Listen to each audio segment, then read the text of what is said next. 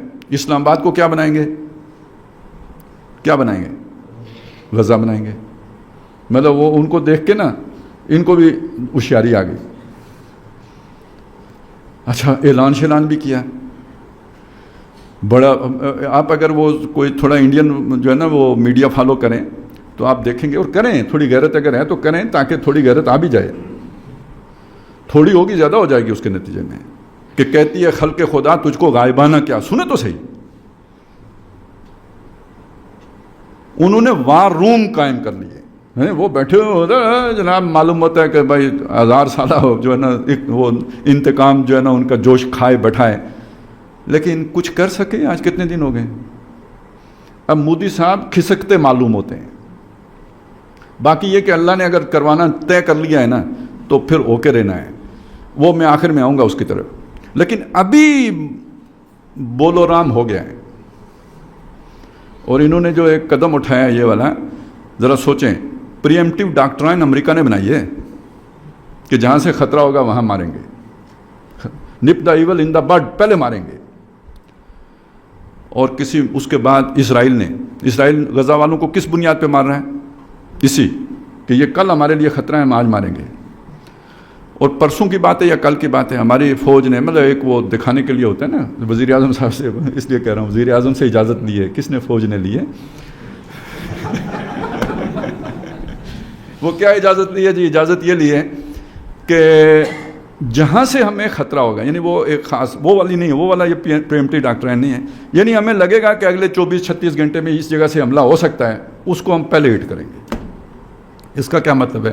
انہوں نے دیکھا کہ یہ جو ہے نا پنڈت جی تو واپس دھوتی سنبھالنے چل پڑے ہیں، کہ نہیں جانے نہیں دیں گے، ہم پیچھے سے پکڑیں گے. مطلب تو اب یہ ہے نا سیدھا سیدھا کہ اب کدھر بھاگتے ہو بھائی، ہم ماریں گے، تم نہیں. پہلے تو یہ تھا نا، جہاں ہمارے پر حملہ ہوا برابر جواب دیں گے. پھر اس کے بعد یہ ہوا کہ ایک کے بدلے میں 10 ماریں گے. اب یہ نیا ہو گیا ہے. ہمیں لگا، خوشبو آئی کہ حملہ ہوگا، یہاں سے نہیں چھوڑیں گے. اب تو جس کو مرضی مار دو، یہاں سے خطرہ تھا. ذرا آپ پوری مسلمان دنیا میں کوئی اور ملک بتا دیں کہ جو اس طرح کی ڈاکٹرائن لے کے چل رہا ہو. تو میں نے آپ کو 2 باتیں بتا دی ہیں کہ ٹھیک ہے وہ 100% اسلام نہیں آیا، لیکن یہ دبئی اور سعودی عرب کی طرح کہ ہم بدماش بھی نہیں بنے. اتنا اسلام یہاں پہ رہا ہے کہ شراب کو کھولا نہیں گیا، حالانکہ بہت بڑا فائدہ تھا اس کے پیچھے. صحت کے لیے ملک نہیں کھولا گیا، حالانکہ بہت بڑا فائدہ تھا. ہمارے لیے یہ ایک صنعت ہی کافی تھی عیاشیاں کرنے کے لیے. اور جنہوں نے کرپشن کی ہے، جنہوں نے لوٹ کھسوٹ کی ہے، سارا کچھ ہوا ہے، کوئی شک نہیں ہے. تو ایٹم بم مولوی صاحب نے تو نہیں بنایا نا، انہوں نے ہی بنایا ہے. یہ ساری جس بنیاد پر آج آپ دشمن کو آنکھیں دکھا رہے ہیں، پریمپٹیو ڈاکٹرائن لے کے آ گئے ہیں، یہ سب کس نے بنایا ہے؟ تو یہ سمجھ لیں کہ یہ اس کے بغیر بن ہی نہیں سکتا. میں اصل میں اس کو یہ نہیں کہہ رہا کہ جنہوں نے کرپشن کیا وہ جنت میں جائیں گے، یہ نہیں کہہ رہا. سمجھیں اس بات کو، اس علم کی بنیاد پہ جو اٹھ گیا ہے اس کی بنیاد پر سمجھیں. میں یہ نہیں کہہ رہا وہ جنت میں جائیں گے. میں یہ کہہ رہا ہوں اللہ تعالیٰ جب کسی کام کو کیموفلاج کرتا ہے نا تو وہ فاسق و فاجر کے ہاتھوں نیک کام کراتا ہے. اصحاب کہف کی غار کے سامنے لا کے کوئی کتا بٹھا دیتا ہے جس کا روب طاری ہو جاتا ہے، کوئی نزدیک نہیں آتا. اینیوی ہونی نہیں سمجھ آئی. تو بے تاب نہ ہوں، بے صبر نہ ہوں. یہ سادہ نہ بنے اور چیزوں کو یعنی بڑی پیچیدہ چیزیں ہیں، یہ سمپل چیزیں نہیں ہیں، ان کو اس باریکی کے ساتھ سمجھیں گے تو کچھ پلے پڑے گا کہ اللہ تعالیٰ کدھر لے کے کس کو جا رہا ہے۔ اس سب کو سامنے رکھتے ہوئے ذرا ان حدیثوں پہ غور کر لیں۔ یہ دو جو گروہ ہیں، ایک جو عیسیٰ علیہ السلام کے ساتھ شامل ہو کے لڑے گا اور ایک جو غزوہ ہند کرے گا، ان کے لیے جو جنت کو جو ہے نا دوزخ حرام کی گئی ہے، تو یہ سائملٹینیسلی ہے۔ وہی جو غزوہ ہند میں فتح یاب ہوں گے وہی ہیں کہ جو حضرت مہدی کی مدد کے لیے جائیں گے، جو جا کے فلسطین فتح کریں گے۔ اب جب آپ سمپل ہو کے دیکھیں گے تو آپ کو یہ لگے گا کہ ابھی اڑیں اور فلسطین پہنچیں، لیکن جو اس پوری جنگی حکمت عملی کو سمجھے گا وہ ایک محاذ سے فارغ ہو کے فلسطین جائے گا نا۔ پہلے وہ جیسے نبی صلی اللہ علیہ وسلم نے مکے والوں سے صلح کر کے جا کے خیبر فتح کیا تھا نا۔ اب یہاں صلح تو ہو نہیں سکتی، صلح ہی کی تھی نا، ملک بنایا تھا وہ بھائی، پاکستان بنایا تھا تو ہندوؤں سے صلح ہی کی تھی نا کہ نہیں لڑیں گے، وہ نہیں چھوڑ رہے ہمارا پیچھا، اللہ نے ہمارے دم کے ساتھ لگا دیے ہیں۔ اچھا وہ نہ لگے ہوتے تو ہم بھی نکمے ہو گئے ہوتے، ان کے خوف نے ہمیں ہر وقت جو ہے نا یہ کچھ بنا کے رکھنے پہ مجبور کیا، اور ہم نے کچھ نہ کچھ بنا بھی لیا۔ اب جب استکمال کا موقع آئے گا تو دیکھیں، داؤد علیہ السلام نے جالوت کو مارنے کے لیے گوپیا نہیں بنایا تھا، داؤد علیہ السلام نے گوپیا بنایا تھا شیر مارنے کے لیے، اور مارتے بھی رہے، کئی شیر مارے انہوں نے ہوں گے، بکریاں ہی چرا رہے تھے، شیر بکریاں کھا جاتا تھا، انہوں نے گوپیا بنا لیا اور اس میں ایکسپرٹی حاصل کر لی، اور وہ بڑا نشانہ لے کے ایک ہی پتھر مارتے تھے شیر کو، آنکھ سے گھستا تھا، دماغ میں چلا جاتا تھا، اور اس کے بعد شیر جو ہے نا مر جاتا تھا۔ اب اس بات کا تو ذکر نہیں ہے کہ انہوں نے کتنے شیر مارے، یہ ہے ذکر، یہ ذکر ہے کہ اس گوپیے سے انہوں نے جالوت مار دیا، وَقَتَلَ داؤد و جالوت۔ تو ہم نے بھی یہ میزائل والا گوپیا جو ہے نا بنایا تو انڈیا کے لیے ہے، لیکن جا کے بجے کا کہتے سر، یہ تو وقت آنے پہ پتہ چلے گا نا، جب یعنی ایک اللہ کا منصوبہ ہے، ایک ہمارا، ہم اپنے لیے سارا کام کر رہے ہیں، اللہ اپنے منصوبے کے مطابق ایک کام کر رہا ہے۔ اس بات کو سمجھانے کے لیے میں آپ کے سامنے یوسف علیہ السلام والا قصہ رکھتا رہا ہوں، آپ کو بتاتا رہا ہوں یہ اللہ کا منصوبہ تھا کہ یوسف مصر میں جائیں گے اور ان پوزیشنوں پہ پہنچیں گے۔ اس منصوبے میں جتنے بھی کریکٹر استعمال ہوئے ان سب نے اس منصوبے کو سامنے رکھ کر اپنا کام نہیں کیا، بھائیوں نے، قافلے والوں نے، مصر میں خریدنے والے نے، وہ جو ساقی جو ان کے ساتھ تھا جس نے جا کے بادشاہ کو پھر بتایا، بادشاہ نے جو خواب دیکھا، سارے اپنے مطلب کے لوگ تھے، لیکن منصوبہ کس کا مکمل ہو رہا تھا؟ اللہ کا۔ یہ ہے جس کو اللہ تعالیٰ کہتا ہے انہم یکیدون کیدا وَأَكِيدُ كَيْدًا۔ اور اس میں ہم بحث میں پڑ جاتے ہیں، قید تو بری شے ہے، تو اگر کافر لوگ جو ہے نا قید کرتے ہیں تو اللہ بھی قید کرتا ہے، تو اللہ کی تو شان کے خلاف بیوقوفو، جو اللہ سمجھا رہا ہے وہ سمجھو، الفاظ کے پھیر میں نہ پڑو۔ اللہ یہ سمجھا رہا ہے، ایک منصوبہ انہوں نے بنایا تھا اپنا نظام ورلڈ آرڈر قائم کرنے کے لیے، ایک منصوبہ اللہ نے بنایا ہے اپنا ورلڈ آرڈر قائم کرنے کے لیے۔ تو سب سے بہتر منصوبہ ساز کون ہے؟ وَمَكَرُوا وَمَكَرَ اللَّهُ وَاللَّهُ خَيْرُ الْمَاكِرِينَ۔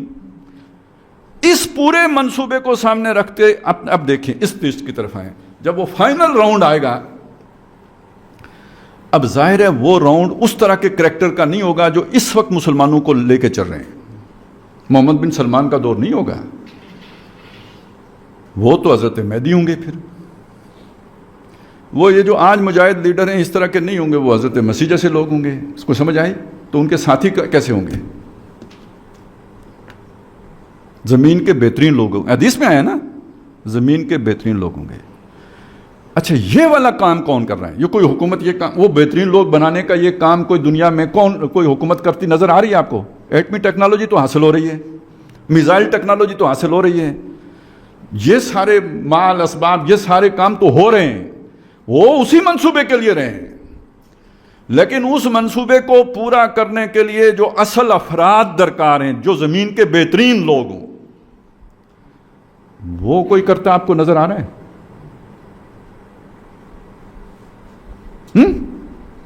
چپ ہو گئے؟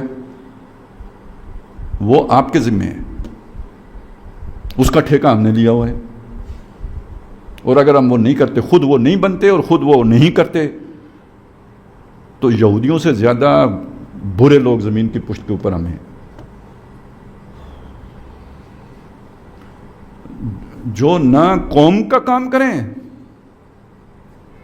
نہ گھر والوں کا کام کریں، اور جو اللہ کے جس کام کی بنیاد پر وہ کام نہ کریں وہ بھی نہ کریں۔ قومی کام پر آپ کیوں تنقید کر رہے ہیں کہ اصل کام یہ، اور جو اصل کام ہے وہ کرے نا۔ تو اس سے بڑا ہڈ حرام اس زمین کی پیٹھ کے اوپر کوئی اور نہیں ہو سکتا۔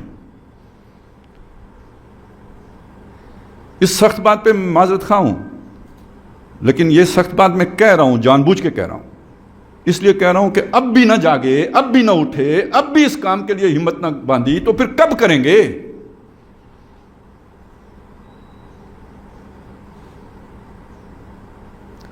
جنہوں نے ایٹم بم بنانا تھا بنا لیا،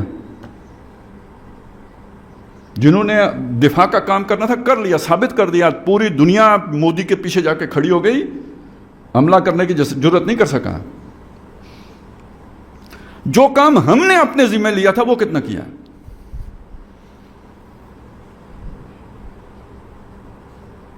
اب میری بات کی سمجھ آئی ہے؟ آپ اپنا کام کریں، اور یہ کام نہ ہو سکنے کا نتیجہ یہ ہے، اب یہ رفلی ہوگا، جو میں نے اب واپس آتا ہوں اس بات کی طرف کہ ایک آپ کا کام ہوتا ہے، وہ آپ اگر انجام دے لیں بہت اچھی بات ہے۔ خود سے آپ کو اللہ مولوی بنانا چاہتا تھا، مولوی بن جائیں، بڑا سوکھا کام ہو گیا۔ آپ نے کہا نہیں میں تو امریکہ جاؤں گا، مولوی نہیں بنوں گا، وہ بہت کان اکھاڑ کے مولوی بنائے گا آپ کو، کافی مطلب اس میں مشکلات پیش آئیں گی۔ اب آپ یہ سمجھ لیں یہ جو جنگیں شروع ہو رہی ہیں یہ چھانٹنے کے لیے شروع ہو رہی ہیں۔ یہ جو جنگیں شروع ہو رہی ہیں، اب مثال بڑی عجیب سی آئی ہے ذہن میں، لیکن سمجھانے کے لیے عرض کر دیتا ہوں۔ یہ وہ ہوتا ہے نا، یہ جو انسان کی تخلیق کا عمل ہے، تو وہ کیڑے سے جو ہوتے ہیں کروڑوں کی تعداد میں جو، تو ان میں سے کوئی کامیابی تو ایک آدھ کو ہی ملتی ہے۔ وہ جو نطفہ امشاج بنتا ہے وہ تو ایک ہی ہوتا ہے نا، باقی سارے ناکام ہو جاتے ہیں۔ تو یہ اتنے اللہ نے بنائے کیوں ہوتے ہیں؟ وہ باقی نہ ہو تو یہ دوڑ ہی نہ لگائے۔ یہ تو اصل میں سٹرگل فار ایگزسٹنس ہے نا، یہ ایک ہی ہو ماٹھا، تو اس نے تو کچھ بھی نہیں کرنا۔ پھر یہ باقیوں کے ساتھ مقابلہ ہے جو اسے دوڑنے پہ مجبور کر رہا ہے، لیکن جب وہ کامیاب ہو جاتا ہے تو باقی ختم۔ اصل میں جنت بھی یہی ہے، سابقوا الی مغفرۃ من ربکم وجنۃ، وہ بھی یہی مطلب ہے۔ جیسے وہ ایک کامیاب ہوا باقی ناکام ہو گئے، اسی طرح جو جنت چلا گیا وہ کامیاب ہو گیا باقی ناکام ہو گئے۔ یہ جو مرحلہ درپیش ہے یہ بھی یہی ہے۔ آنے والے دور میں سروائیو وہ کرے گا جو اس آنے والے دور کے مطابق ہوگا، فٹسٹ ہوگا اس کے لیے۔ آنے والا دور اسلام کا دور ہے، اور یہ مختلف مراحل سے لَتَرْكَبُنَّ طَبَقًا عَنْ طَبَقٍ سے گزارتا ہوا اب اللہ وہاں پہ لے آیا ہے جہاں وہ حزب اللہ درکار ہے، اللہ والے درکار ہے۔ تو اب بچیں گے کون؟ عبادی الصالحون، وہ بچیں گے، سروائیو وہ کریں گے۔ باقی اپنا اپنا کام کر چکے، ان کے مٹنے کا وقت آ گیا ہے۔ اس دور میں سب مٹ جائیں گے، ہاں باقی وہ رہ جائے گا جو قائم اپنی راہ پہ ہے اور پکا اپنی ہٹ کا ہے۔ تو اس وقت اصل میں اب ہمارا دور گویا شروع ہونے والا ہے، اور ہم اگر نکمے ہیں تو پھر ہم سے بڑا مجرم کوئی نہیں ہے۔ لیکن یہ کہ بہت سے کام والے لوگ مختلف اور جگہوں پہ بھی گھسے ہوئے ہیں۔ اب یہ ایک بہت بڑا یوں سمجھیے کہ چکی ہے جو چلنے والی ہے، پھینٹی ہے جو لگنے والی ہے، یا یوں کہہ لیں کہ جو بھی ایک آزمائش کا عمل ہے جو شروع ہونے والا ہے، جس کے نتیجے میں اللہ تعالیٰ مختلف لوگوں کو چھانٹ کر مختلف ممالک سے وہ امت بنائیں گے جیسے محمد رسول اللہ صلی اللہ علیہ وسلم نے بنائی تھی۔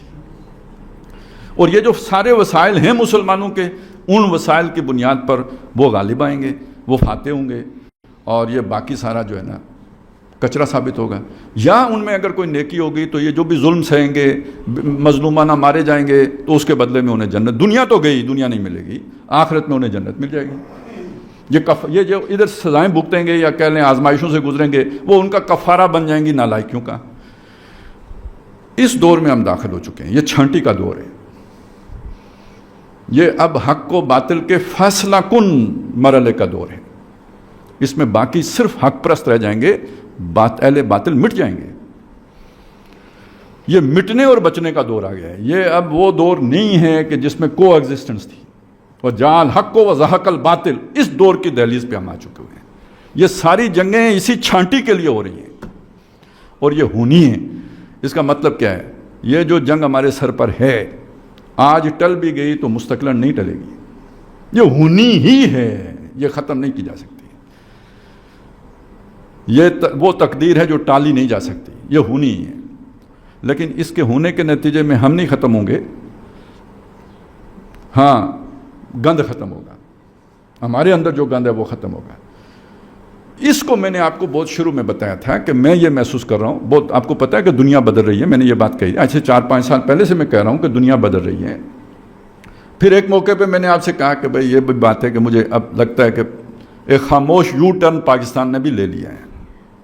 جیسے ایک اعلانیہ یو ٹرن لیا تھا پرویز مشرف نے، پھر میں نے آپ کو بتایا کہ مجھے لگتا ہے کہ اب ہم ایک اور یو ٹرن لے چکے ہوئے، اور وہ یو ٹرن اب بہت نمایاں ہو گیا ہے. اعلان نہیں کیا ہم نے کشمیر کے مسئلے پہ، ہم سابقہ موقف پہ واپس جا چکے ہوئے ہیں. اور ابھی 2 قومی نظریے کی بات بھی بہت ہائی لیول پہ جو ہوئی ہے، ٹھیک ہے، یہ ترک کر چکے تھے ہم. پچھلے 25 سالوں میں آپ 2 قومی نظریے کی بات کسی جو ہمارا جو کوئی آفیشل ہے اس کی زبان سے آپ نے نہیں سنی ہوگی. وزارت خارجہ کے لیول کے آفیشل سے بھی نہیں سنی ہوگی. چیف آف آرمی سٹاف کی زبان سے سننا بہت بڑی بات ہے. ایک جگہ پہ میں نے اسے یہ کہا تھا کہ یہ جو آنے والا دور ہے نا، یہ ویسا دور ہوگا جیسے ضیاء الحق صاحب کا دور تھا. اب بہت سے سیکولر لبرل تجزیہ نگار بھی یہ کہنا شروع ہو گئے ہیں کہ یہ ضیاء الحق کے جدید آ گیا ہے. لیکن میں یاد دلانا چاہتا ہوں، میں نے ایک اور بات بھی کہی تھی. فرق یہ ہے کہ ضیاء الحق صاحب کا جو دور تھا اور یہ جو دور ہے یہ ہیں بالکل پیرلل، لیکن وہ ڈاؤن ورڈ ہم جا رہے تھے اس وقت. ایوب خان کا دور بڑا ہمارے عروج کا دور ہے، لیکن اس کے بعد یحییٰ خان، پھر بھٹو صاحب کا دور بھی ایک بہتر دور ہے، لیکن ایوب خان سے کمتر ہے، ملک ٹوٹ چکا تھا. پھر ضیاء الحق صاحب آئے تو ضیاء الحق صاحب کے دور میں ایک طرف ہم نے وہ ایٹمی جو ہے نا وہ اس میں بڑی وہ کیا، لیکن دوسری طرف یہ ایکسٹریمزم آیا. وہ آپ کو نہیں پتہ، یہ ساری جو منشیات کا معاملہ شروع ہوا یہ بھی اسی دور میں شروع ہوا. یہ بے حیائی کے یہ جو سارے کھاتے کھلے یہ بھی اسی دور میں کھلے. وہ پہلے کسی ایک شے وہ گلی میں محدود ہوتا تھا، انہوں نے ادھر پابندی لگائی، وہ گلی گلی محلے محلے پھیل گیا وغیرہ وغیرہ، وہ علیحدہ تفصیلات ہیں. پھر آگے چل سو چل، اور پھر باٹم ہے جو ہم پہنچے پرویز مشرف کے دور میں، اور یہ وہی پھر سلسلہ اور گہرائی میں جاتا گیا، باجوہ صاحب تک پہنچے. وہاں سے جو ایک نیا دور شروع ہوا، وہی میں کہتا ہوں یہ ہمارا وہ کولیکٹیو لاشعور ہے نا جس نے ریئیکٹ کیا. یہ کوئی ہمارے دباؤ، مولویوں کے دباؤ کی وجہ سے یا دین پرستوں کے دباؤ کی وجہ سے، وہ سارے لیٹ چکے ہوئے تھے، لیٹ گئے ہوئے تھے. لیکن وہ جو اجتماعی لاشعور ہے نا اس نے ریئیکٹ کیا ہے، جس کے بعد یہ سارا معاملہ الٹا. اب جو کچھ بھی، اور ویسے اس کے پیچھے وہ علیم اور حکیم کا منصوبہ ہے، لے کے جانا تھا، وہ حالات وہ بنانے تھے کہ آنکھ کھولنی تھی، کھل گئی. تو اب میں یہ سمجھتا ہوں کہ یہ ڈاؤن ورڈ جو ہے نا وہ سفر نہیں ہے بلکہ اپ ورڈ ہے. برابر آ گئے ہیں ضیاء الحق کے دور کے، وہ اس کو برابر کر رہے ہیں، ٹھیک کر رہے ہیں. لیکن جس چیز کو نہیں سمجھ رہے وہ یہ ہے کہ اس کے بعد آنے والا دور اس سے بہتر ہوگا، اس سے اچھا ہوگا. لیکن یہ اچھا دور آنے کے لیے آزمائش سے گزرنا پڑے گا، تکلیفوں سے گزرنا پڑے گا. کیوں؟ بائی چوائس نہیں ہے، ہم نے اس کو اختیار نہیں کیا ہے. اور وہ قدرت ہمارے اوپر تھوپے گی تو مشکلات سے گزارے گی، اس کے بغیر تو نہیں ہوگا. ہم تو امریکہ جانا چاہتے تھے، قدرت ہمیں چائنا کی گود میں بٹھانا چاہتی ہے، تو پھر یہ کہ اگر وہاں کمفرٹیبل ہوں گے تو وہاں سے بھی نکالے گی، کیونکہ وہ اصل میں تو منصوبہ چائنا بھی ہمارے مطلب کا تو نہیں ہے. تو اس حوالے سے ان چیزوں کو یوں دیکھنے کی ضرورت ہے. میں نے کہا چلیں اپنا اجتماع ہے تو وہ جس طرح باتیں ہم باہر کرتے ہیں یہ باتیں ساری وہاں کرنے کی نہیں، تو آپ کے سامنے وہ بیک گراؤنڈ رکھ رہے ہیں، وہ جس طرح ہمارا ذہن بنتا ہے وہ آپ کے سامنے پیش کر دیں کہ سوچنے کا ایک انداز یہ ہے. جب آپ اس طرح سوچیں گے، اسے کہتے ہیں نا اللہ تعالیٰ سے حسن ظن رکھنا، اللہ ہمارے لیے بھلا کرے گا. تو یہ کہنے کی ضرورت کیوں پیش آتی ہے کہ ظاہر میں خرابیاں ہوتی ہیں، تو آپ ان خرابیوں کی وجہ سے یہ نہ سمجھ بیٹھیں کہ اللہ تعالیٰ ہم سے جو ہے نا وہ ناراض ہو گیا ہے. حسن ظن رکھنے کا مطلب ہے یہ جو شے جسے میں شر سمجھ رہا ہوں اس میں اللہ نے میرے لیے کوئی خیر رکھا ہوگا، کوئی بہتری رکھی ہوگی. تو بس میری تو گفتگو اتنی ہی تھی. اب آپ نے اگر کوئی پوچھنا ہو تو میں حاضر ہوں.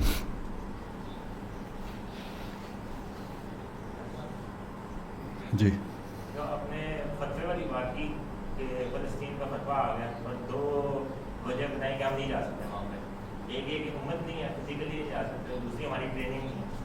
تو اگر امام مہدی آتے ہیں وہی دو وجوہات یہی ہوں گی کہ ہم نہیں جا سکتے, اس کا مطلب یہ ہے کہ اس سے پہلے کام ہو چکے ہوں گے. یس, بالکل آپ ٹھیک کہتے ہیں, اس سے پہلے یہ کام ہو چکے ہوں گے. اور یہ والی اگر آپ حدیثیں پڑھیں, یہ جو غزوہ ہند والی حدیث ہے, تو اس میں بالکل کلیئرلی مینشنڈ ہے کہ وہ حضرت مہدی کی مدد کرنے کے لیے وہ فوج جائے گی جو غزوہ ہند جیت چکی ہوگی. اور دوسری بات, بعض اور روایات میں جو مشرق سے فوجیں حضرت مہدی کی مدد کے لیے جائیں گی, ان میں یہ آتا ہے وہ اسلحے کے استعمال میں اور جنگی مہارت میں عربوں سے بہتر ہوں گے. تو ان دونوں باتوں کو جوڑیں تو نتیجہ بالکل کھل کے آپ کے سامنے آ جاتا ہے. ویسے میں آپ کو یہ بتاؤں, یہ جو پیشن گوئیاں ہوتی ہیں نا, ان کے اندر ابہام جان بوجھ کے رکھا جاتا ہے. یعنی اللہ تعالیٰ انہیں بیان ہی ایسے کراتے ہیں کہ وہ مبہم رہتی ہیں, نہیں تو بالکل کلیئر ہوں تو پھر وہ واقعہ رونما کیسے ہو. اور یہ جو چیزیں ہم جوڑ لیتے ہیں نا کہ اس حدیث میں یہ آیا, اس حدیث میں ان کو ملا لیتے ہیں, یہ بھی اللہ کی طرف سے ہوتا ہے. نہ جڑیں تو آپ کنفیوژن میں رہیں گے. تو یہ جڑ جانا بھی در حقیقت گویا اللہ تعالیٰ کی گائیڈنس کے بغیر ممکن نہیں ہوتا. وہ اس گائیڈنس کا ہمیں شعور نہیں ہوتا ہے. ہم سمجھتے ہیں کہ ہم نے یہ کوئی کارنامہ سر انجام دے لیا, وہ اللہ کا کرم ہوتا ہے, مہربانی ہوتی ہے, وہ چیز جڑ جاتی ہے. یہ دو حدیثیں میں علیحدہ علیحدہ ہیں کہ بھائی ایک میں یہ ہے کہ جو مشرق سے فوجیں جائیں گی وہ مہدی کی مدد کے لیے جائیں گی, اور وہ جو مدد کے لیے جائیں گی وہ جنگی مہارت میں اور اسلحے میں عرب فوجوں سے بہتر ہوں گی. یہ علیحدہ حدیث ہے. اور یہ والی جو ہے, یہ جو دو گروہ ہوں گے, جو ایک جو ہے نا وہ ہند میں لڑے گا, جن کے لیے اللہ تعالیٰ نے خوشخبری دی ہے کہ انہیں ان پر دوزخ حرام کر دی گئی ہے. تو ایک وہ جو غزوہ ہند کرے گا, اور دوسرا وہ کہ جو, اچھا غزوے کا مطلب لازمی یہ نہیں کہ حضور اس میں شامل ہوں, یہ تو بعد میں ہم نے اس کے خاص کیا ہے نا کہ جس جنگ میں حضور شریک ہوئے اسے غزوہ کہتے ہیں. لیکن جب حضور صلی اللہ علیہ وسلم یہ بیان کر رہے تھے تو اس وقت تو یہ تقسیم نہیں تھی, وہ تو جنگ کو کہتے ہیں غزوہ. تو جو جنگ کرے گا ہند میں, اور دوسرا وہ کہ جو حضرت عیسیٰ علیہ السلام کے ساتھ شامل ہو کے کرے گا. اور ایک اور روایت میں یہ ہے کہ وہ یہاں سے جب فتح یاب ہوں گے, ہند فتح کر چکے ہوں گے, تو اب وہ جائیں گے مدد کے لیے, یعنی وہ جائیں کہ فلسطین آزاد کریں گے. اور ایک اور روایت میں ہے کہ وہ جو جھنڈے لے کے جائیں گے انہیں جا کے ایلیا میں نصب کریں گے, اور کوئی انہیں رستے میں روک نہیں سکے گا, یہاں تک کہ وہ اپنے علم جو ہوں گے ان کو جا کے ایلیا شام, یہی بیت المقدس, یہاں جا کے اسے یروشلم, بلکہ ایلیا یروشلم کو کہتے ہیں, وہاں جا کے اسے نصب کر دیں گے. تو یہ اتنے ہی مطلب اگر آپ اسے حالات و واقعات کی روشنی میں دیکھیں تو بالکل صاف ہے. ڈاکٹر صاحب بھی یہ کہتے تھے کہ جب حضرت مہدی آئیں گے تو حالات و واقعات سے لگتا ہے کہ اس سے پہلے مشرق میں اسلامی نظام قائم ہو چکا ہوگا. عربی اور عوام مل کے لشکر بنائیں گے, یا جس طرح کہہ رہے کہ عرب سے یہ لوگ زیادہ جنگی مہارت رکھیں گے؟ جی عرب بھی ہوں گے. دیکھیں مسئلہ یہ ہے نا, اس وقت جو بھی وہاں کے حالات ہیں فلسطین کے, یا اب سے تو نہیں ہیں, اسامہ کیوں کھڑا ہوا تھا جب امریکی آ کے بیٹھ گئے تھے اس علاقے میں, تو اس کے رد عمل میں اسامہ کھڑا ہوا تھا. اخوان کی تحریک کہاں تھی؟ عرب میں ہی تھی نا, اس سارے علاقے میں تھی. تو یعنی وہاں پہ چونکہ آزادی اظہار رائے کے مواقع نہیں ہیں, اس لیے وہاں کی خبریں تو ہمارے پاس نہیں آتی. لیکن اس کا یہ مطلب نہیں ہے کہ وہاں کے ماسز کے اندر کوئی ری ایکشن نہیں ہے. وہ بھی ایمان رکھتے ہیں, ان میں بھی بہت سے ایسے علماء ہیں کہ جو جیلوں میں پڑے ہوئے ہیں, خبریں وہاں سے کوئی نہیں آتی. کئی علماء قتل کر دیے گئے ہیں, کئی کی کتابیں جو ہیں بین کر دی گئی ہیں. تو یہ سارا کچھ جو ہو رہا ہے اس کا مطلب ہے نیچے کوئی تحریک موجود ہے.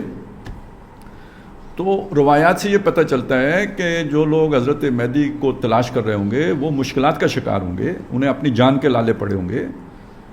تو جب انہیں حضرت مہدی مدینے میں ملیں گے تو وہ انہیں کہیں گے آپ ہماری بیعت کر لیں, تو وہ بھاگ جائیں گے وہاں سے. حضرت مہدی وہاں سے ان سے چھپ کے مکے چلے جائیں گے. یہ ان کو ڈھونڈتے ڈھونڈتے مکے آئیں گے, پھر مکے میں انہیں پائیں گے, اور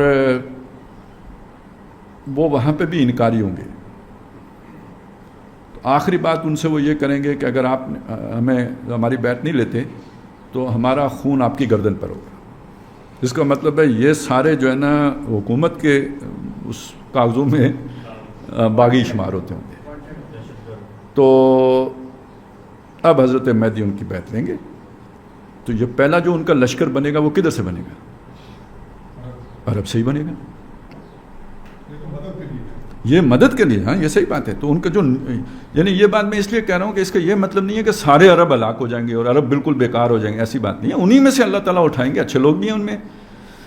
عرب کا جو سب سے برا علاقہ جو حدیثوں سے معلوم ہوتا ہے وہ نجد کا علاقہ ہے. جن کے لیے حضور نے دعائیں کی ہیں وہ یمن ہے, وہاں گڑبڑ ہو رہی ہے. شام ہے, وہاں گڑبڑ ہو رہی ہے. ہمارے یمن کی خیر ہو, ہمارے شام کی خیر ہو. ایک روایت میں تو یہ ہے کہ 3 دفعہ آپ نے فرمایا نا ہمارے یمن کی خیر ہو. پہلی دفعہ فرمایا ہمارے یمن کی خیر ہو, ہمارے شام کی خیر ہو.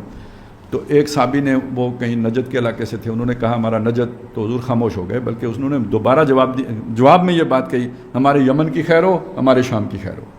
انہوں نے پھر صحابی نے اٹھ کے کہا ہمارا نجد.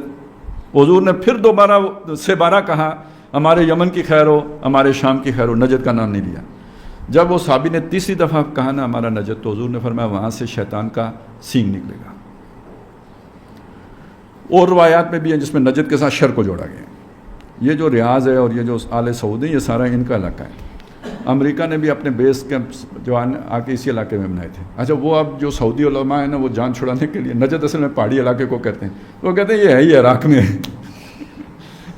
تو اصلاً یہ پورا علاقہ جو ہے نا بعض اس سے اس کے عراق میں بھی ہیں, بعض سعودیہ میں بھی ہیں. یہ سارا مل کے تو نجد بنتا ہے.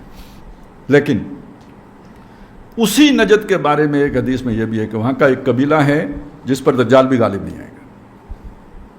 یہ میں نے آپ کو کیوں سنایا؟ کوئی علاقہ جو نا مطلقاً شر نہیں ہوتا, مطلقاً خیر نہیں ہوتا. مدینہ جو نبی صلی اللہ علیہ وسلم کا ہے اس میں منافقین موجود تھے. تو جس کو جہاں شر زیادہ ہے وہاں پہ بھی خیر کا ایلیمنٹ بھی ہوگا. تو ایسا نہیں ہے کہ عرب سارا جو ہے نا وہ خیر سے خالی ہو جائے گا. حضرت مہدی عرب میں سے ہوں گے.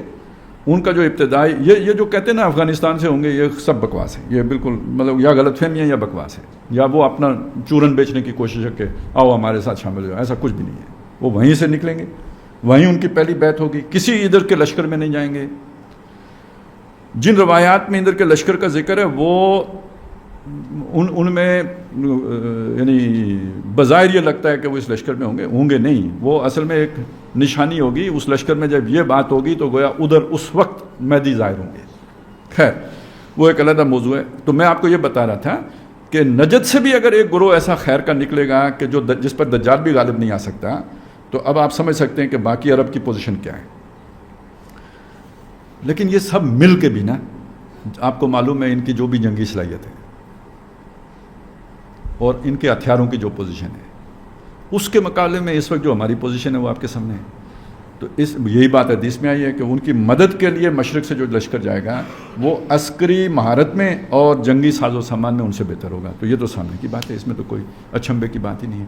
لیکن جو اس کا حضرت مہدی کا جو نیوکلس ہے وہ وہیں سے ہوگا. جی اللہ تعالیٰ کی جو تدبیر جو بھی آپ نے ہمیں 2 دعووں سے سمجھانے کی کوشش کی ہے, تو غیر ہم ہمارے سیکھے نام رکھتے ہیں, ہم اس تحریک میں اپنے سے سیکھا بھی. یہ پاسبلٹی ہے کہ اللہ ہم سے یہ ملک چھین لے اور وہ جنگ مسلط ہو جائے جس کی آپ خبریں دیں. اس میں اس کی بھی کوئی تیاری ہونی چاہیے فزیکلی ہو, یا پھر صرف نظریاتی طور پہ گفتگی ضروری ہوگی؟ جی جی بالکل. جنگ میں تو دیکھیں دیکھیں مسئلہ کیا ہے. یعنی جو آپ نے سیناریو بیان کیا بالکل ہو سکتا ہے. آج سے 4 سال پہلے یا 3 سال 4 ہو گئے ہوں گے میرے خیال میں, میرے سامنے یہ سیناریو تھا. اور اس موقع پہ میں نے یہ تقریریں بھی کی تھیں کہ یار یہ ملک چلا بھی گیا نا تو ہمت نہیں آنی ہے. میرے الفاظ تھے اگر پاکستان ختم بھی ہو گیا تو بہت جلد پھر پاکستان بنے گا. کیوں یہ تھے؟ اسی لیے تھے اس خطے سے اللہ نے ضرور کام لینا. تو اگر یہ ختم ہو جاتے ہیں تو اس کا مطلب یہ ہوگا کہ بھئی وہ کوئی بہت بڑی سزا ملنی ہے. ختم ہونے کا مطلب آپ سمجھتے ہیں کروڑوں مسلمان قتل ہوں گے. جو اس وقت ہندوؤں کے اندر جو انتقام کا جذبہ ہے اور جو ان کی تیاری ہے, وہ آپ ذرا ان کے میڈیا دیکھیں. میں اسی لیے کہتا ہوں یار دیکھو بھائی, دشمن سے واقف ہونا چاہیے, اس کے عزائم کا پتہ ہونا چاہیے, اس کے جذبات کا پتہ ہونا چاہیے. دیکھو نہیں گناہ ہوگا, کم از کم آپ کو ان کا پتہ ایمس تو پتہ لگے یار. آپ بالکل وہ سادے بیٹھے ہوئے ہو.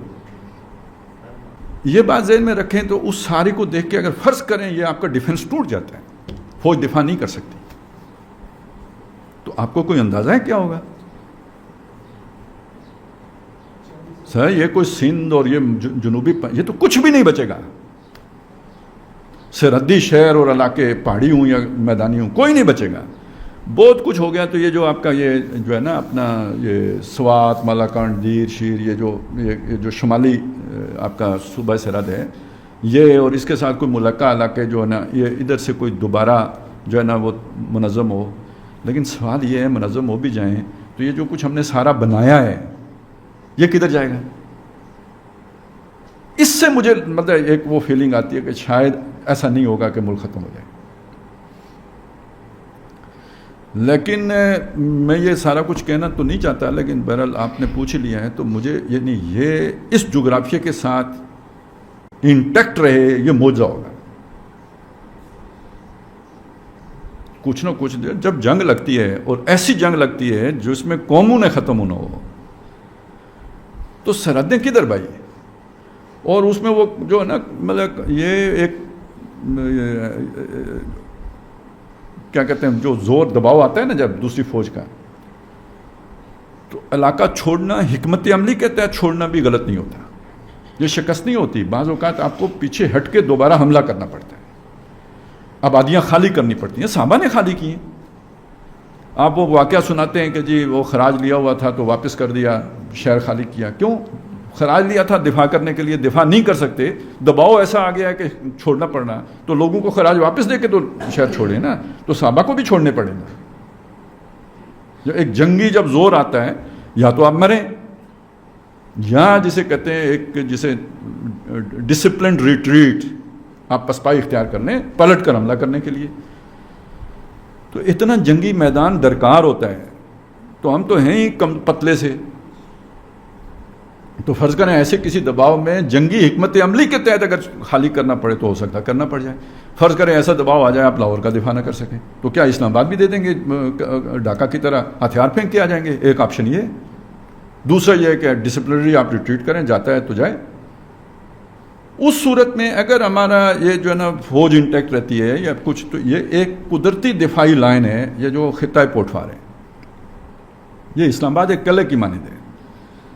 اگر ہم ادھر سے کشمیر کا دفاع کر لیا ہم نے اور وہ گلگت بلتستان نہیں کاٹنے دیا، اور ادھر اب میدانی علاقوں میں اگر آپ دیکھیں نا تو آپ پرانی جی ٹی روڈ سے بھی آئیں تو جب آپ یہ سواوا سے ذرا آگے جاتے ہیں اترائی آ جائے، وہ ترقی کے جو اترائی ہے پرانی جی ٹی روڈ، اب بہت سے لوگ بھول بھی گئے ہوں گے.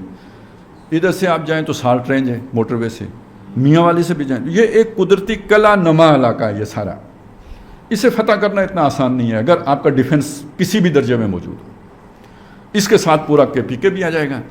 تو یہ سارا ملا کے تو ہو سکتا ہے کسی وقت آپ یہاں سے دوبارہ جو ہے نا وہ فتح کرنا شروع کریں، یعنی پہلے سکڑ کے یہاں پہ آ جائیں اور پھر یہاں سے آپ نئی حکمت عملی کے تحت آگے بڑھیں. لیکن جنگوں میں یہ سب ہوتا ہے. وہ جو میں نے کہا نا چھانٹی، تو آپ ذرا سوچیں کہ یہ جنگی آلات ابھی تھوڑے سے بنے تھے تو ہندوستان میں سے سرمایہ نکلنا شروع ہو گیا. ہمارے والوں ہمیں تو ان کی خبریں مل رہی ہیں، ہماری اپنی خبریں تو نہیں ملیں گی. اور یہاں سے بھی کتنے سیانے لوگ جو ہے نا وہ نکل چکے ہوں گے یہ نہیں ہمیں پتہ. باقی جو سیانے ہیں انہوں نے کاغذات بنانے شروع کر دیے ہوں گے، اور مزید جو سیانے ہیں وہ ان کو بھی بتا دیتا ہوں یہ ہونا ہے تو ابھی جس نے جانا ہے تو جائے. لیکن آپ سوچیں جب یہ حالات بن گئے، واقعی بن گئے، تو جو نہیں سیانے وہ بھی بھاگیں گے. پیچھے کون رہ جائے گا؟ جو بالکل بیوقوف ہیں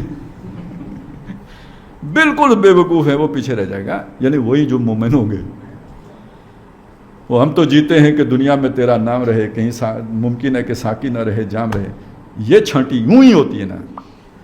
جبریل علیہ السلام نے آ کے ادھر کھڑے ہو کے مری سے اعلان نہیں کرنا فلانا ابن فلانا مومن اور فلانا ابن فلانا منافق امریکہ چلا جائے. ایسا تو نہیں ہوگا.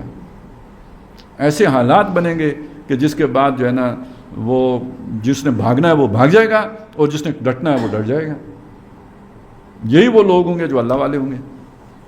یہ مدینے میں بھی ہوگا.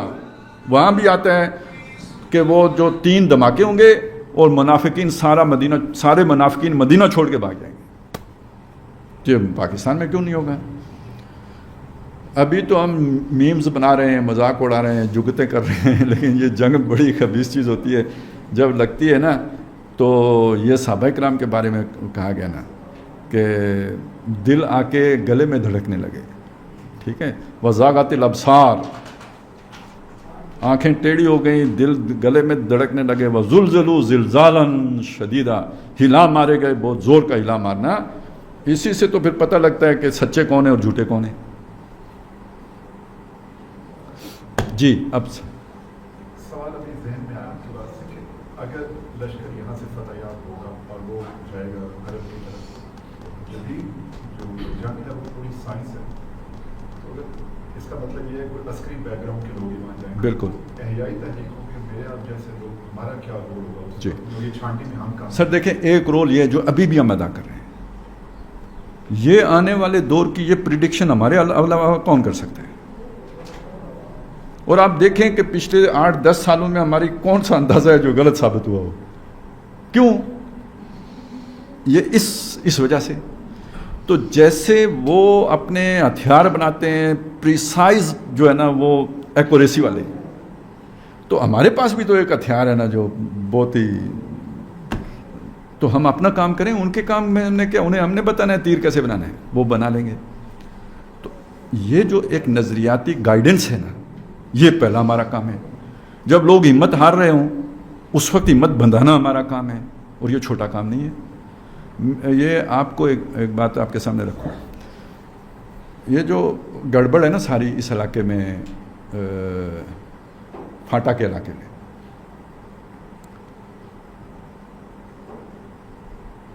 اس گڑبڑ کو پھیلانے سے پہلے ہر وہ عالم دین قتل کیا گیا ہے جو امن کی بات کرتا تھا۔ پتہ ہے آپ کو اس بات کا؟ اس پورے علاقے میں جرگے میں سے مشران قتل کیے گئے اور مولوی قتل کیے گئے، جس نے امن کی بات کی اسے نہیں چھوڑا گیا۔ وہ مولوی اگر کراچی میں بھی بیٹھا تھا، اس کا انفلوئنس اگر اس خطے میں تھا، اسے وہاں جا کے قتل کیا گیا۔ ابھی ہم نے کیا کوئی تھوڑا مطلب میزائل تو نہیں چلایا تھا نا، 4 منٹ تقریر کی تھی، اڑ گئی۔ یہ کام ہے ہمارا، اور یہ 4 منٹ کی تھی۔ وہ کتنے والا تھا جی؟ وہ چوڑیوں والا کتنے منٹ کا تھا جی؟ وہ جس کو اللہ تعالیٰ نے بہت قبولیت تھا، ادھر ہی تھا۔ وہ کتنے منٹ کا تھا؟ 2 منٹ کا تھا نا، میری بات سنیں، 2 منٹ کا تھا۔ وہ اس وقت جو ہے نا، جو کور کمانڈرز کا واٹس ایپ گروپ تھا نا، اس میں شیئر ہوا تھا، اور جس کور کمانڈر صاحب نے شیئر کیا تھا انہوں نے کہا تھا اب ہمیں یہ باتیں بھی سننا پڑ رہی ہیں۔ تو کیا معلوم کہ یہ جو سارا رجیم چینج ہوا ہے، وہ جو مطلب کہیں آپ کو جا کے ہٹ کرنا پڑتا ہے نا۔ آپ سمجھتے ہیں وہ کوئی ایسی ہی بات تھی؟ میں اس سے پہلے ایک بڑے پاکستان کے معروف مفتی صاحب کے پاس گیا تھا کہ بھائی مجھے کوئی اس طرح کی اینٹھن ہو رہی ہے تو اس کے نتیجے میں جان بھی جا سکتی ہے، تو یہ کام میں کروں یا نہ کروں؟ تو انہوں نے کہا جی نہ کریں۔ میں نے کہا کیوں؟ تو جو وجوہات انہوں نے بتائیں وہ شرعی نہیں تھی۔ ٹھیک ہے نا، وہ مطلب وہ جو بھی ایک زمینی حقائق والی تھی، تو وہ مجھے اپیل نہیں کیا، مشورہ ان کا یہی تھا نہ کروں۔ میں ان سے میں پوچھنے اس لیے گیا تھا کہ بھئی یہ اپنی جان کو اس میں ڈالنا کیا شرعاً جائز ہے یا نہیں ہے؟ تو ان کی طرف سے مجھے یہی سمجھ آئی کہ یہ خود ہی کرنا ہے، کسی کی سمجھ میں میرا موٹیو نہیں آ سکتا۔ تو اللہ کا نام لے کے کر دیا۔ اب ویسے تو میں اتنا نہ فلوئنٹ ہوں، نہ میری وہ زبان اتنا، میں قادر الکلام ہوں، وہ کام 2 منٹ کا اللہ نے اچھے والا کرا دیا، اور اسی لیے کہا نا قبولیت عطا فرمائی اللہ نے۔ تو ہمارا یہ کام ہے نا سر جی، اور اس میں ہمیں کوئی مداحنت سے کام نہیں لینا، اس میں کسی درجے میں بھی جو جسے حق سمجھیں وہ حق دکھائیں اندھوں کو۔ یہی تو دیکھیں، ہم 25 سال لگے رہے اس ایک بات پر کہ یہود و نصارہ تمہارے دوست نہیں ہو سکتے۔ میں آپ کو بتاؤں، یہ جب یہ 9/11 ہوا تو گاؤں میں ایک مسجد تھی، وہاں میں جمعہ پڑھاتا تھا، تو روز ہی میں نے یہ اس طرح کی کوئی نہ کوئی آیتیں جمعے کو سنا دینی۔ تو میں صرف اتنا بتاتا ہوں، میرا ایک کزن ہے، ان کے پاس آئے کوئی لوگ جیسے جیسے ابو طالب کے پاس آئے تھے نا، اس طرح کا ایک وفد ان کے پاس آیا، تو ان کو انہوں نے بتایا یار کہ ہم جو ہے نا ایک ہفتے میں محنت کر کے جو لوگوں کا ذہن بناتے ہیں نا، یہ آدھے گھنٹے میں آ کے سب کو خراب کر کے چلے جاتے ہیں. ٹھیک ہے. اب وہ میرے کزن کو پتہ تھا کہ وہ مجھے یہ بات نہیں کہہ سکتا، حالانکہ ٹھیک ٹھاک بندے ہیں. بہرحال کچھ عرصے کے بعد پھر یہ ہوا کہ آہستہ آہستہ ایک رائے عامہ بنی، ہمارا جمعہ ختم ہو گیا. جمعہ ختم ہو گیا، اس کے بعد ایک مولوی صاحب آئے. مولوی صاحب نے جمعے کی تقریر میں نہیں، صبح فجر کے جس میں 4 بندے ہوتے ہیں اس میں درس میں یہ بات کہی، یہود و نصارہ کا نام لیا. تو وہاں پہ ایک بریگیڈیئر صاحب بھی ہوتے تھے، وہ مولوی صاحب کو کہا خبردار اگر یہود و نصارہ کا ٹھیک ہے. تو میں آپ کو یہ بتانا چاہ رہا تھا کہ مجھے تو آخر انہوں نے 2 سال برداشت کیا نا. کسی کو یہ جرت نہیں ہوئی کہ مجھے آ کے یہ کہے کہ تم یہ نہ کہو. ٹھیک ہے، جمعہ ختم ہو گیا، وہ اور بنا کے ختم کر لیا. لیکن جو نئے آئے ان سے پہلا مطالبہ ایک ہی ہوا. تو دیکھیں یہ چیز ہے جو ہمارے کرنے کی ہے. ہمیں تو یعنی ہم نے ٹھیکہ بھی تو اسی چیز کا لیا ہے، اس میں ہم کوئی کمپرومائز نہ کریں. میں اپنی بات اس لیے آپ کے سامنے کر رہا ہوں نا. ایک مثال آپ کے سامنے رکھی، دوسری یہ ہے کہ مجھے کیا پاگل کتے نے کاٹا تھا تنظیم کے ساتھ پھڈا کرنے کا. جہاں تک فیسیلیٹیشن کا مطلب ہے، مجھے تنظیم ہر طرح سے فیسیلیٹیٹ کرنے کے لیے تیار تھی. مطلب یہ کوئی باقاعدہ معاہدہ کر کے نہیں، مطلب جیسے ہوتا ہے نا چلیں وہ سارا چیز تھی. لیکن میں یہ سمجھتا تھا کہ یہ شے جو ہے میرے لیے نقصان دہ ہے. جو بات میں صحیح سمجھتا ہوں، یہ جو سارا اللہ تعالیٰ نے اتنے لوگ میری بات سنتے ہیں تو ان کی ذمہ داری میرے اوپر ڈالی ہوئی ہے کہ جو بات میں صحیح سمجھتا ہوں وہ ان کے سامنے رکھوں. سارے بھاگ جائیں بہت اچھی بات ہے، میری جان چھوٹ جائے گی. لیکن جب تک اگر مجھے کوئی وہ دیتا ہے تو اصل میں میرا امتحان یہ ہے کہ جو بات صحیح ہے وہ میں کروں. تو آپ کا بھی پھر یہی امتحان ہے، ہم سب کا یہی امتحان ہے، یہی ہمارا اصل جہاد ہے. اور یہ دیکھیں میں نے آپ کے سامنے وہ یعنی 2 باتیں، آخر ایک تو وہ یہود و نصارہ والی، لیکن آپ کو یہ سمجھ آئی کہ جو میں نے کہا سب سے بڑی پروڈکٹ والی کتنی خطرناک بات تھی. جو جس پلیٹ فارم پہ مجھے بلایا گیا تھا اس کے اعتبار سے کتنی خطرناک تھی. اس کو اسلامی بینک کس نے بنایا ہوا ہے؟ کوئی اس کی چوٹ کی آپ کو سمجھ آئی جو میں نے کہا؟ آخر میں یہاں سے سفر کر کے وہاں 4 منٹ کی تقریر کرنے کے لیے گیا تھا، اور 4 منٹ کی تقریر ہی میں میٹھی میٹھی کر کے آ جاتا، تو پھر ایک عام بندے اور میرا فرق کیا ہوتا ہے؟ پھر اللہ کے سامنے جواب دہی کیا ہوتی ہے؟ تو بات میں نے کہی، ہو سکتا آئندہ بلائیں بھی نہ. اور یہ جو بات میں نے کہی ہے کہ اگر قرآن سینے میں ہو تو اتنی برکت ہوتی ہے، اور نافذ ہو جائے تو کتنی برکت ہوگی. اور یہ اتنی ہی نہیں کہ یہ ساتھ میں نے یہ کہا کہ میں نہ اسرائیل سے ڈرتا ہوں نہ ہندوؤں سے ڈرتا ہوں. مجھے اللہ سے ڈر ہے کہ یہ جو ہم نے اللہ سے جنگ چھیڑ رکھی ہے اس کے نتیجے میں ہماری ٹھکائی نہ ہو جائے. تو اس بات کی ضرب کا آپ کو کوئی اندازہ ہے؟ اس سے ملتی جلتی باتیں میں نے یہاں کی، اس وقت بھی میں نے کہا تھا انڈیا آئے گا، ابھی وہاں اور کسی بندے نے انڈیا کی بات نہیں کی تھی، اور ساتھ یہ سود والی بات بھی جوڑی تھی. لاہور سے ایک میجر صاحب ہیں، انہوں نے مجھے وہ ملے لاہور جب، تو انہوں نے مجھے یہ بات کہی کہ جنہوں نے کانفرنس کروائی تھی آپ انہی کے خلاف سارا انہی کے کیے کرائے پہ پانی پھیر کے آ گئے. تو مسئلہ یہ ہے کہ ہم نے پراپر گائیڈنس دینا، یہی ہم نے ٹھیکہ لیا ہے، یہی شعبہ ہم نے قبول کیا ہے، اسی کی اللہ نے ہمیں سمجھ دی ہے. تو جو جس کا کام اس کو ساجے تو ہمارا یہ کام ہے ہم یہ کریں. اس وقت بھی آپ سوچیں نا، یعنی جب حضرت مہدی کی طرف لوگ جائیں گے تو اگر ہمت ہو، طاقت ہو، جس کے اندر صلاحیت ہو تو وہ جائے. اب میں جاؤں تو مجھے تو اب ایک خدمتگار بھی چاہیے، اگر تو میں ایک اور مجاہد کو کھا جاؤں گا نا، تو پیچھے بھی تو کوئی سنبھالنے والے ہوتے ہیں نا، کوئی عورتوں پر بھی ڈیوٹی دینے والا کوئی ہوتا ہے یا نہیں ہوتا ہے. تو ایک آرگنائزڈ کام ہوتا ہے، ڈسپلن کام ہوتا ہے. لیکن اگر حکومت وقت یہ سمجھے کہ آپ بھی چلیں تو چلنا پڑے گا، اور وہ کوئی یہاں پہ ذمہ داری دے دے تو وہ ادا کرنی پڑے گی. تو اس لیے ہر ایک کا کوئی نہ کوئی کام ہوگا اجتماعیت کے اندر. وہ ظاہر ہے اس وقت وہ قومی سطح کا کام ہوگا، تو جو ذمہ داری سونپی جائے وہ آپ ادا کریں گے.